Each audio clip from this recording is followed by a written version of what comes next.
15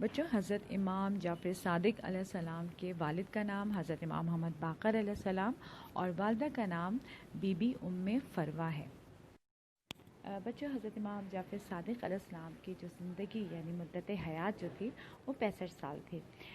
اگر ہم اس کو اس طرح دیکھیں کہ دیکھیں آپ کو اسکرین پر نظر آ رہا ہوگا کہ لکھا ہوا ہے تاریخ ولادت 83 ہجری، آپ کو میں بتا چکی ہوں، اور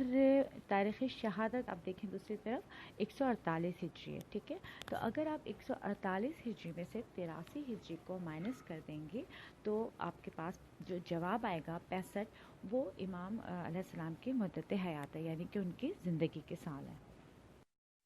بچوں امام جعفر صادق علیہ السلام کی اگر ہم مدت امامت کے ان کی امامت کا جو عرصہ تھا وہ کتنا تھا، تو اگر آپ دیکھیں سلائڈ پر تو آپ کو ایک طرف نظر آ رہا ہوگا 114 ہجری، یعنی یہ آغاز امامت جعفر صادق علیہ السلام ہے، ٹھیک ہے۔ اور دوسری طرف ہم دیکھیں گے کہ 148 ہجری لکھا ہے، یعنی یہاں پر امام جعفر صادق کی امامت جو ہے وہ منتقل ہو گئی کہاں، ساتویں امام موسیٰ کاظم کی طرف، ٹھیک ہے۔ تو اگر اب ہم 148 میں سے 114 کو اگر ہم نکالیں گے تو جو 34 سال آئے گا وہ ہمارے امام علیہ السلام کی مدت امامت ہوگی۔ تو بچوں اس کو بھی یاد رکھیے گا، ٹھیک ہے، کہ مدت امامت جو ہے وہ امام جعفر صادق علیہ السلام کی 34 سال ہے۔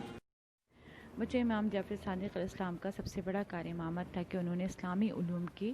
تنظیم یعنی انہیں منظم کر کے اور فقہ کی تدوین، بچوں اس کا مطلب یہ ہوتا ہے کہ انہوں نے علم دین کو جمع کر کے انہیں مرتب کیا، ٹھیک ہے۔ تو یہ کام انہوں نے کیا امام جعفر صادق علیہ السلام نے، اسی لیے بچوں فقہ امامیہ آپ کے نام کی نسبت سے فقہ جعفریہ کہلائی۔ بچوں اب میں آپ کو ساتھ میں فقہ جعفری کے حوالے سے بھی بتا دوں کہ بچوں جو مسلمان اللہ کے عدل اور امامت کو اصول دین کے طور پر یقین یا ایمان رکھتے ہوں تو وہ جو ہیں وہ فقہ جعفری کہلاتے ہیں، ٹھیک ہے۔ تو بچوں اب آپ نے اتنی ساری باتیں سیکھیں، آپ کو یہ سب باتیں جو ہے وہ یقیناً سمجھ میں آ رہی ہوں گی، اور جب آپ اس کو دوبارہ سنیں گے تو آپ کو اور اچھی طرح یہ ساری باتیں سمجھ میں آ جائیں گی۔ جی بچوں اگلا پیراگراف ہے، حضرت صلی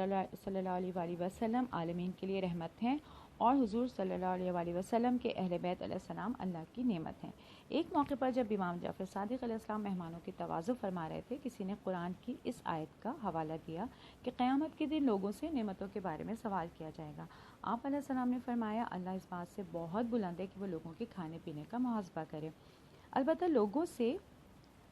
جس نعمت کے بارے میں سوال کیا جائے گا اس سے مراد ہم اہل بیت نبوت ہیں۔ اسی نعمت کا حوالہ غدیر کے موقع پر نازل ہونے والی آیت میں بھی ملتا ہے۔ جی بچوں تو آپ نے دیکھا کہ یہاں پر جو نعمت ہے وہ کھانے پینے کی نعمت کا ذکر نہیں ہے، بلکہ جس نعمت کا ذکر ہے وہ اہل بیت نبوت ہیں، اور یہ اللہ تعالیٰ کی سب سے بڑی نعمت ہے ہمارے لیے۔ اور غدیر کے موقع پر جو آیت نازل ہوئی اس کا ترجمہ میں آپ کو پڑھ کر بتا دیتی ہوں، اور آپ کو اسکرین پر بھی نظر آ رہا ہوگا۔ آج ہم نے تمہارے لیے تمہارا دین کامل کر دیا اور اپنی نعمتیں تم پر پوری کر دی اور تمہارے لیے اسلام کو دین پسند کیا۔ بچوں اگلا پیراگراف جو اب میں اس سبق کا پڑھنے جا رہی ہوں اس میں دین اسلام کی تعلیمات ہمیں امام کے کردار و عمل سے نظر آ رہی ہیں۔ بچوں اسلام ہمیں حقوق العباد اور حقوق اللہ کا درس دیتا ہے، اور یہاں ہم دیکھیں گے کہ امام اپنے عمل سے دونوں کو کس طرح انجام دے رہے ہیں۔ بچوں اگر امام علیہ السلام کے حقوق العباد کی طرف آئیں تو ہم دیکھیں گے کہ امام جو ہیں وہ غریبوں کی بہت زیادہ عزت کرتے، غلاموں کے ساتھ احسان کا سلوک فرماتے اور محنت کشوں اور مزدوروں کو قدر کی نگاہ سے دیکھتے۔ اور ساتھ ہی اگر ہم حقوق اللہ کی طرف آئیں تو امام علیہ السلام کے ایک شاگرد ہیں امام مالک بن انس، کہتے ہیں کہ جب کبھی میں امام جعفر صادق کی خدمت میں حاضر ہوا تو 3 حالتوں میں سے ایک حالت میں ضرور پایا، آپ نماز پڑھ رہے ہوتے یا روزے سے ہوتے یا ذکر خدا میں مصروف ہوتے۔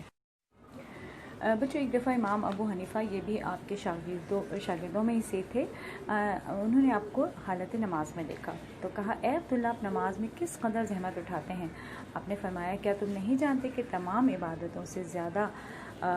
قرب خدا کا باعث نماز ہے؟ بھوکے رہ کر دوسروں کو کھانا کھلانا بھی اہل بیت کا شعار ہے، یعنی کہ اہل بیت کا طریقہ، اہل بیت کا طور طریقہ کیا ہے؟ یہی ہے کہ وہ بھوکوں کو کھانا کھلاتے۔ ایک دفعہ مدینے میں قحط کے آثار تھے، قحط یعنی کسی چیز کی بہت زیادہ کمی ہو جانا،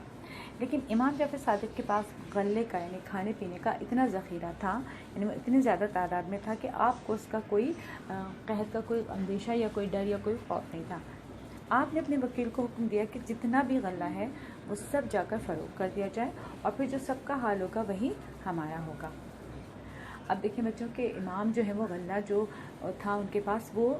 لوگوں میں ویسے بھی تقسیم کر سکتے تھے نا، لیکن انہوں نے کہا کہ اس کو فروخت کر دو۔ تو فروخت کرنے کے بعد جو پیسے آئے ہوں گے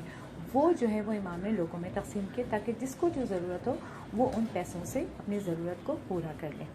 تو بچوں دیکھا آپ نے کہ کیا کردار ہے اور کیا عمل ہے، یہ سب نمونے جو ہیں وہ امام علیہ السلام نے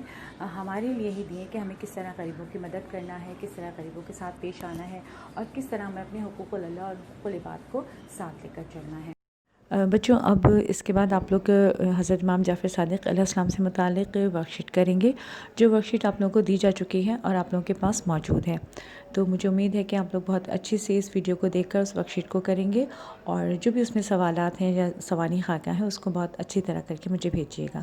تو بچوں آج کی ہماری جماعت کا وقت ختم ہوتا ہے، انشاءاللہ پھر ہم اگلی جماعت میں ملیں گے۔ تو اس وقت تک کے لیے خدا حافظ، اپنا بھی خیال رکھیے اور سب کا خیال رکھیے۔ اللہ حافظ۔